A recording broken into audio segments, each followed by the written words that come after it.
It was the greatest catastrophe the world had ever known, until they woke up. In the early days of the 21st century, all the children of the world were struck by a mysterious disease that put them in a deep catatonic state. I will send famine and wild beasts against you. And they will leave you childless. Plague and bloodshed will sweep through you. And I will bring the sword against you. I, the Lord, have spoken. What's going on? The wait a minute. Hold on.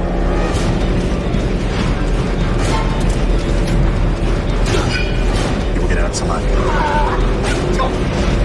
Get down. They're learning.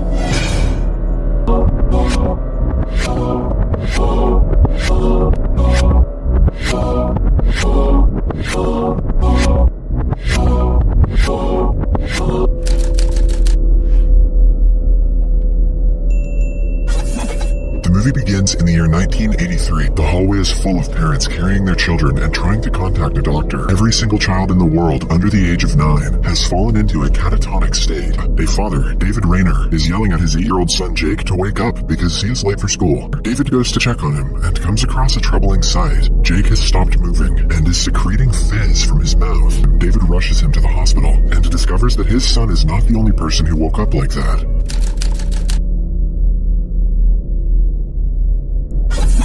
Chaos ensues as parents come to the streets to protest. Days turn into weeks, months, and years, but the children never go back to normal. Every child born after 1983 is born in the same condition, threatening the end of mankind. Several laws are formed to protect the rights of sick children and to stop people from procreating further.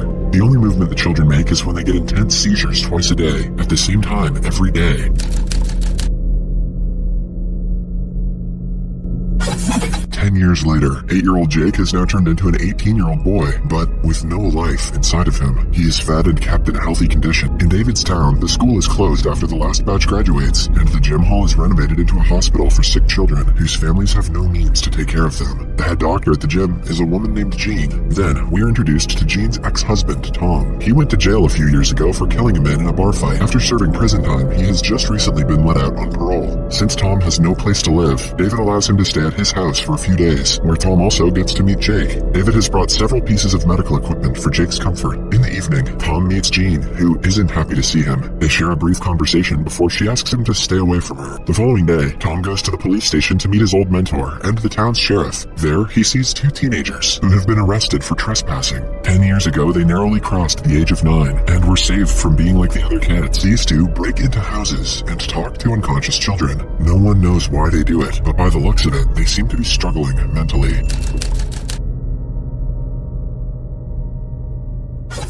In the next scene, we see a doctor walking into the gym for a regular checkup. She is met with horror when she sees that they have come back to consciousness and are staring at her. The woman freezes in shock until one girl attacks her. Back in the house, Tom wakes up because of a noise and sees the state of emergency message on TV. He rushes upstairs to check on Jake, but finds him missing.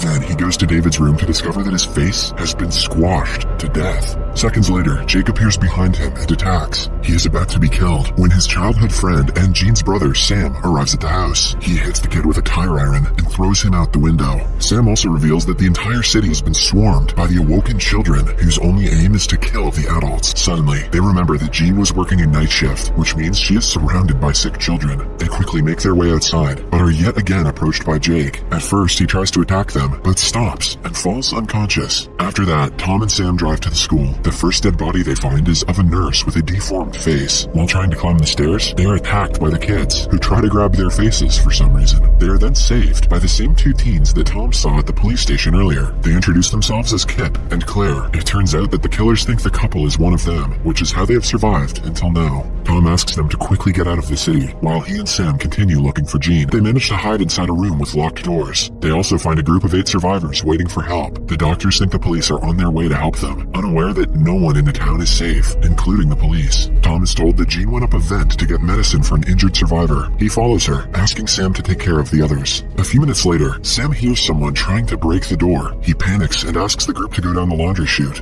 They make a rope out of bed sheets and manage to climb down, one after another. Sam goes last, but halfway through, he hears the others screaming in pain. Realizing that they have been attacked, he climbs back up and unties the bed sheets. Just then, he sees a nurse trying to climb up the chute, but because of his mistake, she falls to her doom. Everything goes quiet for a second before Sam sees a guy inside the room. Meanwhile, Tom is crawling through the vent when he comes across another kid. He's about to be attacked, but Jean arrives at the right time to save him. They both come out of the vents, deciding to return to the others. However, upon reaching the room, they see Sam with a bloodied weapon and no survivors. Jean is heartbroken because they were all her colleagues. Tom calms her down before the three of them make their way outside. In the hallways, they are joined by Kip and Claire. A little further, they meet the sheriff, who is also looking for survivors. All of a sudden, a panicking guard attacks Claire, assuming that she is one of the children. Before he calms down, the actual children drag him away, while the others run to the door. Outside, the sheriff's wife Nora and the deputy are waiting for the survivors. When they are distracted, the children land an attack. Somehow, the others arrive at the right time and manage to free them. Amidst the chaos, Claire is left behind with the children while the others drive away.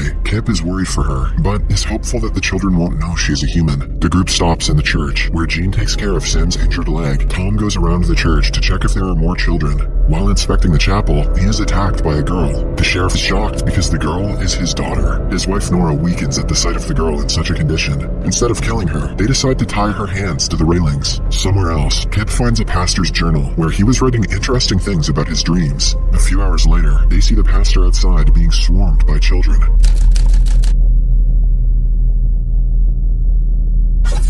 They hold him to the ground while a kid touches his face and kills him. Before dying, the pastor says that he is not yet ready, disclosing that he knows something the others don't. Kip then shows the journal to Tom and asks him to read the last entry. In it, the pastor has predicted his death, saying that his soul was taken by children through his face. He has also written a line that roughly translates to, "The children give what they receive." They are not able to decipher what it means. Meanwhile, Nora sees her daughter tearing up and believes that she has turned into her normal self. She quickly unties her hands, only to be attacked and killed brutally. When the sheriff arrives at the scene, his heart drops. Before his daughter could do more harm, he shoots her dead and commits the unthinkable. In the morning, we see that Claire is still alive. She goes to her house and finds her mother's dead body in the bathtub with her face crushed.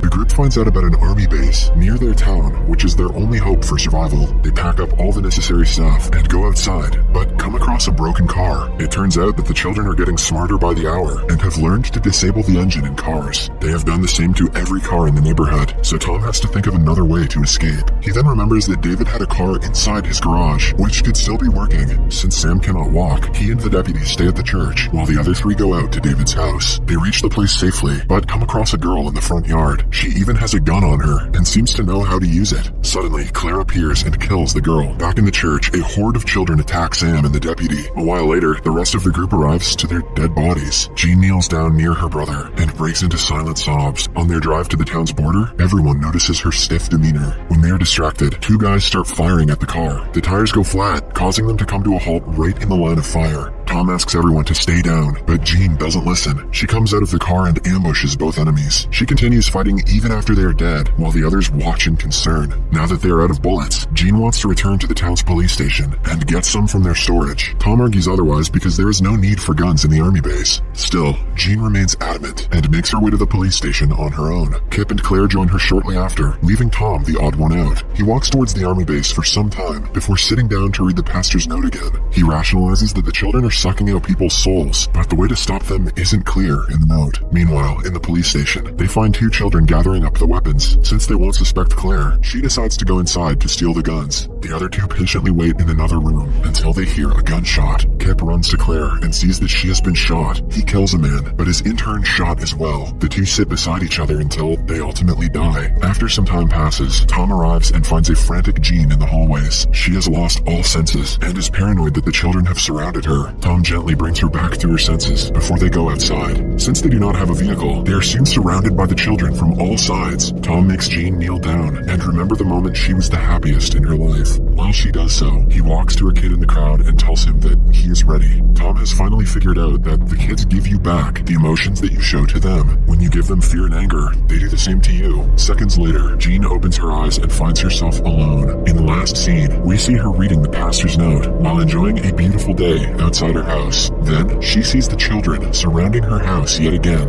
This time, she simply goes inside, leaving the door open as a sign of trust.